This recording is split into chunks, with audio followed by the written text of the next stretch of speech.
With a great deal of razzmatazz, BR unveiled a full-size model of their new networker train.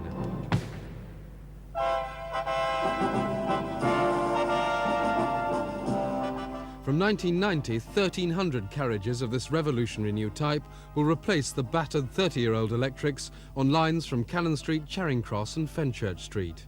This is the shape of things to come. This is the sort of environment which commuters in the southeast will have to get used to in the 1990s. It seems very comfortable, but in fact fewer people will be able to sit down. Because a lot of space is taken up by the sliding doors, there are 30 fewer seats in every four-coach train. But the new trains have better ventilation and higher speeds, and an information system which, if it works, will end anxiety about whether you're on the right lines. Really, this train should have been built about 10 years ago. It will bring commuting standards for London's commuters into line with those the best in Tokyo, Amsterdam, Paris and Frankfurt. So I think it really is going to be a major step forward. British Rail invited outsiders to have a say about the design, among them Alan Williams, previously a vociferous critic of BR.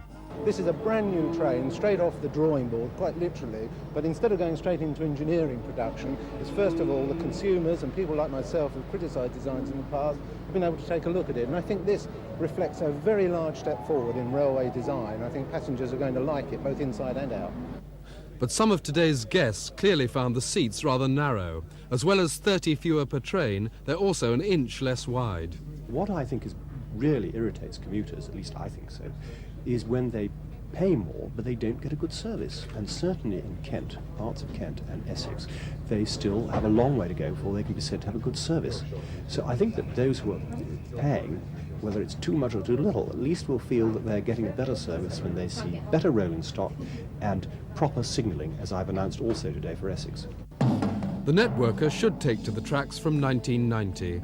First impressions are that commuters should in turn take to the networker, providing of course they can still afford the fare and find a seat. Simon Neve at Victoria for Thames News.